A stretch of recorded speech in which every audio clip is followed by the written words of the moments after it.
O Father of the 21st treasury of light, by your cipher and by your name, we invoke you. Oazi Ai. Oazi Ai.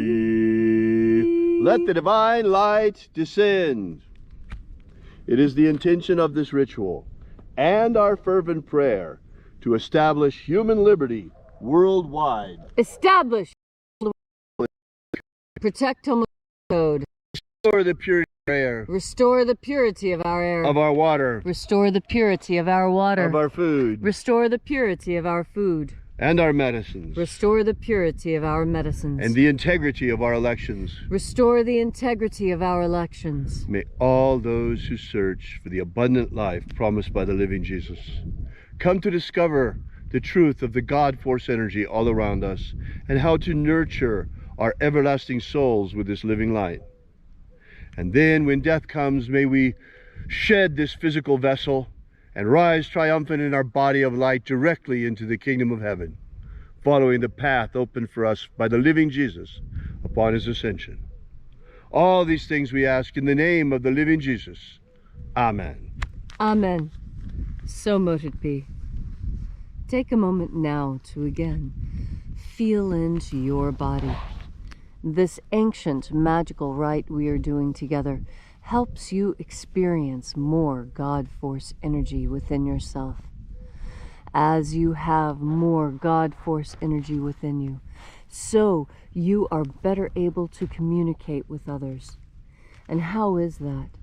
That's because God force energy is a type of psychic communication. And don't kid yourself, all human beings are psychic. It's part of our basic toolkit.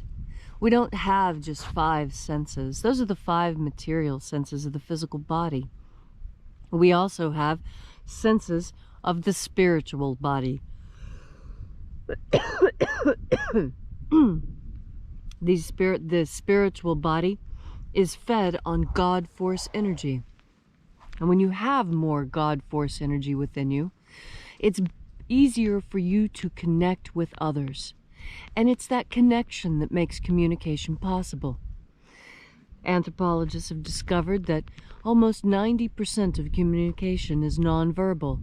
It has to do with the small fluctuations of the muscles in our face, the dilations of our pupils, the speed of our breathing, the way we stand, the way we use our hands, even the breath, and especially the tone of voice.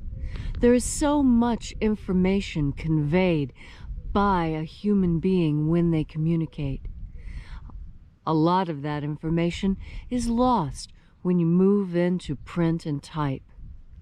That's the whole reason why on the internet and in internet communications, people use emojis, so that they can communicate the emotion of the words along with the words, because everyone knows that just words are not enough to convey true meaning.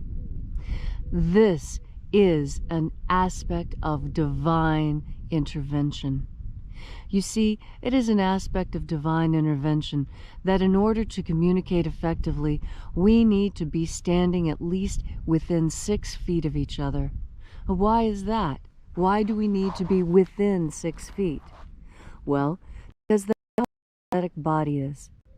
When you stretch out your hands to the side, the end of your middle finger, that's the end of your auric field.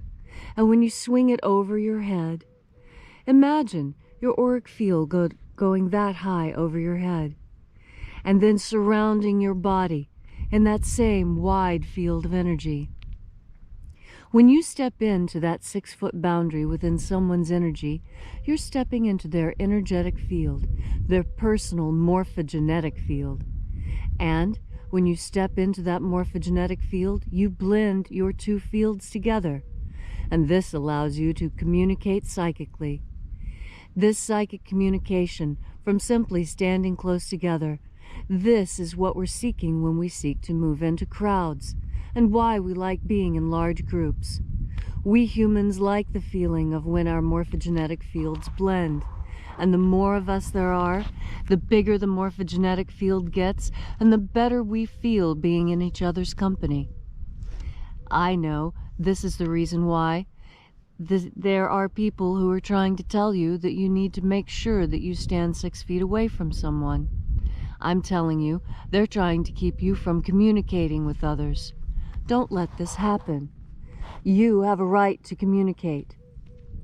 Communication is one of the most sacred rights of humanity. Why, it was through communication that this entire world was created. Think about it. The world was created with a word. And, having been created with a word, it is sustained with words. And who is it that has words on this earth, if not humanity? We human beings are the ones who possess language, and so we are the ones with the words that create this world. Today, as you have the opportunity to spend this wonderful Friday in the company of family, friends, co-workers, and complete strangers, and yes, it's a pleasure to spend time with strangers, remember to stand close to each other. Remember to show each other your faces. Remember that 90% of all human communication is nonverbal. It'll be a while to take in just one more deep breath of God force. Thank you, Leslie. Be sure to download our free ebook at alphaomega.church. And while you're there, we ask that you consider leaving a donation. This is the part where we pass around the collection plate every day. And also, while you're there, be sure to visit our prayer wall. That's where we bring your petitions to the angels. And we do that every day. So thank you so much for coming out. We hope to see you again tomorrow. And until then, as always, have faith and expect a miracle.